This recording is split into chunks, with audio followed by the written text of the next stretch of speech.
আসসালামু আলাইকুম। আশা করি সবাই ভালো আছেন এবং কি আমি কিছু কথা বলতে চাচ্ছি সেই পড়ে থাকা টোকাইদের নিয়ে, যেটা আজকে দেখে আসছি। এয়ারপোর্টে 42 জন টোকাইকে আমি ইনভেস্টিগেশন করছি, তাদের ছবি করছি, তাদেরকে লাইভে রেখে কথা বলছি আপনাদেরই সাথে। তো আমি বলবো যে হ্যাঁ, একটা মানুষের জন্য একটি সুন্দর হাউস থাকা দরকার, একটি ফ্যামিলি থাকা দরকার এবং কি বাবা মা থাকা দরকার। সেখানে যদি বাবা মা না থাকে, একটি শিশুর ধরেন 10 থেকে 12 বছর, 8 থেকে 9 বছর, 5 থেকে 6 বছর, এই ধরনের শিশুকে আমরা দেখিয়েছি। যে শিশুগুলো দেখিয়েছি সেগুলো সে রাস্তায় পড়ে আছে, তাদের মুখে কিভাবে সে মাছি বসে আছে এবং কিভাবে তারা ঘুমাচ্ছে সেই জিনিসগুলো দেখিয়েছি। তো সেই শিশুগুলো পুনর্বাসন করার জন্য আমি অনেকটাই চিন্তা করছি এবং কি আপনাদের মতামত জানতে চাচ্ছি যে আমি জিনিসটা শুরু করছি। যেমন গতকাল গিয়েছিলাম আমি ওইখানে কিছু কথা বলার জন্য, তারা আমাকে ভালো সলিউশন দিয়েছে যে তোমার এই কাগজপাতি করতে হবে।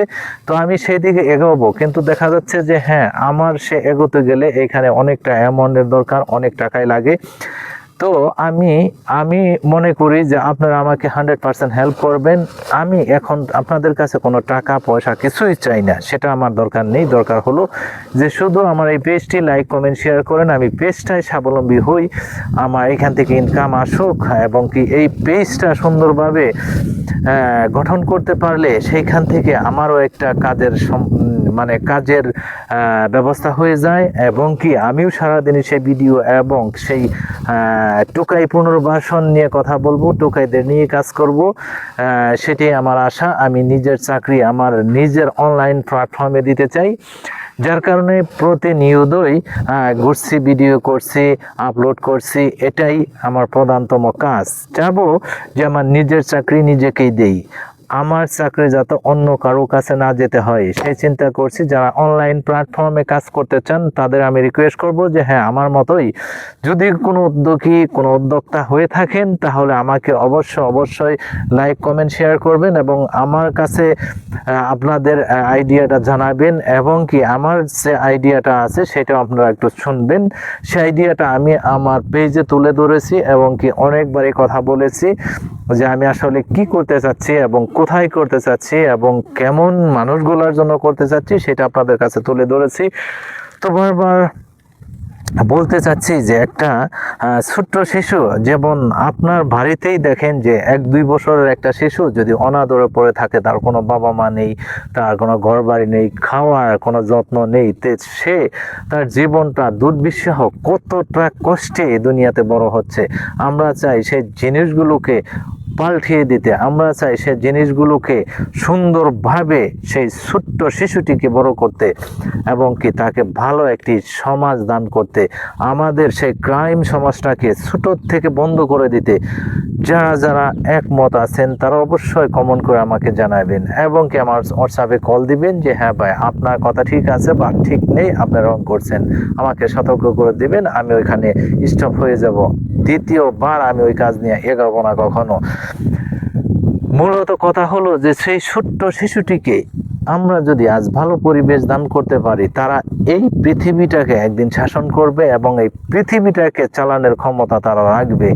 যেমন বিগত দিনে আমরা দেখেছি যে যারা পুনর্বাসন ছাড়া যারা বড় হচ্ছে তারা হচ্ছে স্মাগলার বা বড় কোনো ডেঞ্জারাস প্রাণীর মতো আচরণ করছে তারা, কারণ তারা মানুষকে মারতে ভয় করে না। এইটুকাই সমাজ আজ পৃথিবীতে একটি সামাজিক সমস্যা হয়ে দাঁড়িয়েছে। যেটুকাই সমস্যাটা দাঁড়িয়েছে কারণ তার জীবনটাই জমনে গঠিত হয়েছে। সে ছোট থেকেই খেয়েছে, গাঁজা খেয়েছে, মদ খেয়েছে, যত ধরনের নেশা আছে সারা রাস্তায় পড়েই থাকে, রাস্তার থেকেই সে খেয়েছে।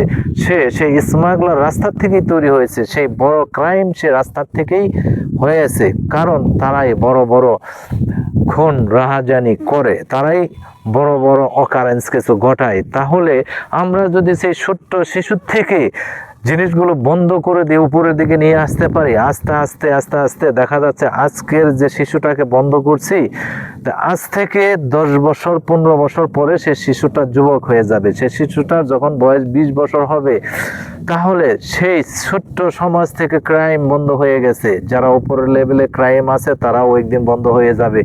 তারপরে দেখা যাচ্ছে যে হ্যাঁ, 20 বছরের মাথায় একটি টোকাই রাস্তায় থাকবে না, একটি ক্রাইম সমাজ রাস্তায় তৈরি হবে না, দেশটা সুন্দর একটি সুশীল সমাজে গঠন হবে। এটা হলো আমার অভিমত, আমার চিন্তাধারা এবং দেশের সুষ্ঠু সমাজের মানুষের চিন্তাধারা, যে আমরা একটি সুষ্ঠু ভালো পরিবেশে বড় হতে চাই, ভালো পরিবেশে বাঁচতে চাই।